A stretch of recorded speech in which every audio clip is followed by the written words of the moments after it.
Hi, my name is Irene Michel and I will talk you about my research. The topic is how does an addiction affect the brain? The objective of this research is to know about drugs, specifically their connection with the brain and how their abuse is the cause of many diseases of the body and the nervous system. The other approach to research is how drugs produce mental disorders, mistreating people's emotional health, causing depression and anxiety, until they take them to bring to suicide.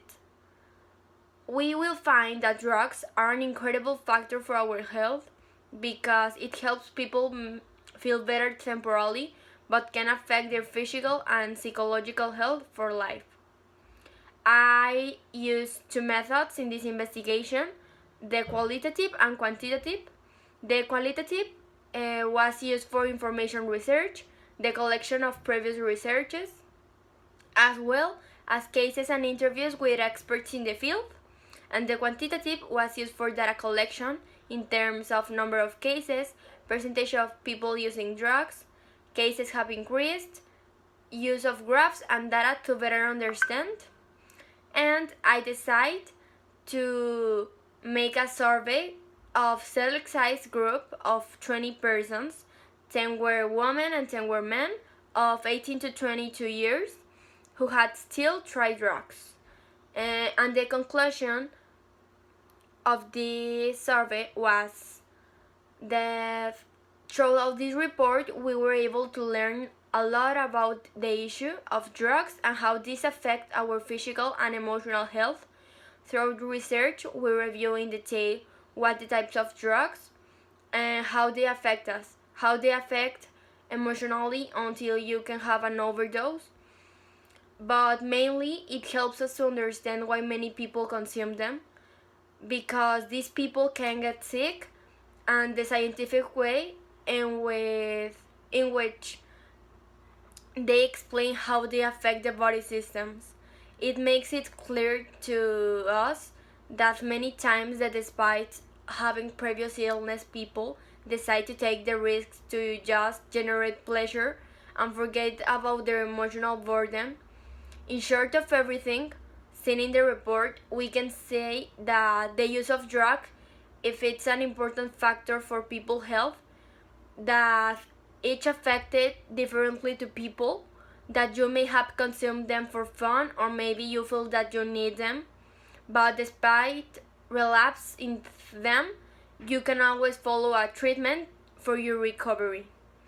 And the questions about the evidence tree, what else can be started based on the results? I make these 5 questions. First, can a rehabilitated person integrate to a normal life? How can a family members and friends help change the lives of the persons in the need of the treatment? Why is drug use more common among street children or inmates of prison than in other population groups? Is drug use caused by genetic or hereditary factors? And is social pressure an important factor in the drug use? Then, the impact in the future of my research.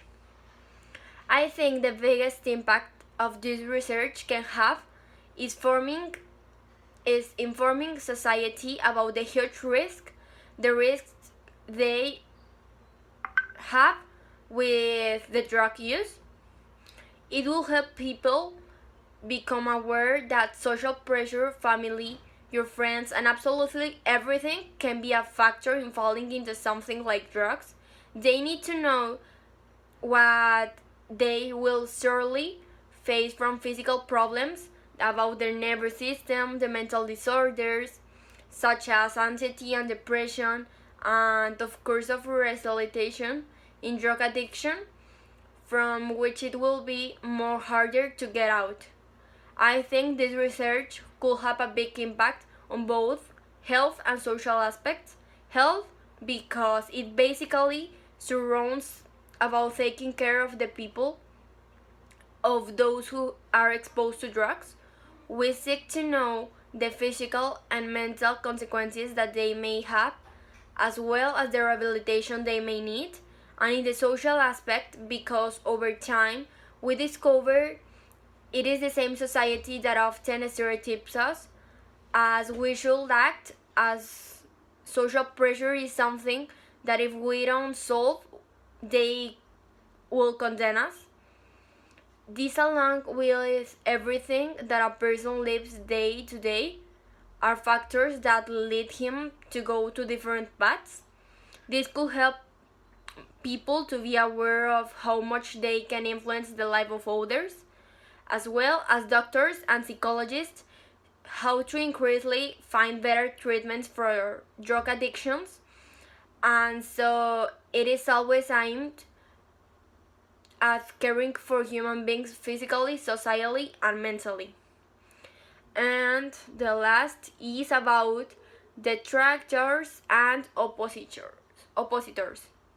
As in everything, people have different opinions and views. Mainly, will not agree with this research, think differently about this issue, might think that drugs are not as bad as I think of them, or that they could be more beneficial, that they only mentally affect those who are weak and let themselves to be manipulated, that it does not have an expensive physical losses as the report indicates, but despite all this, I offer a comprehensive, deep, and verified research, consulted in the best sources and with the opinions and views that I thought best. Thank you for your attention.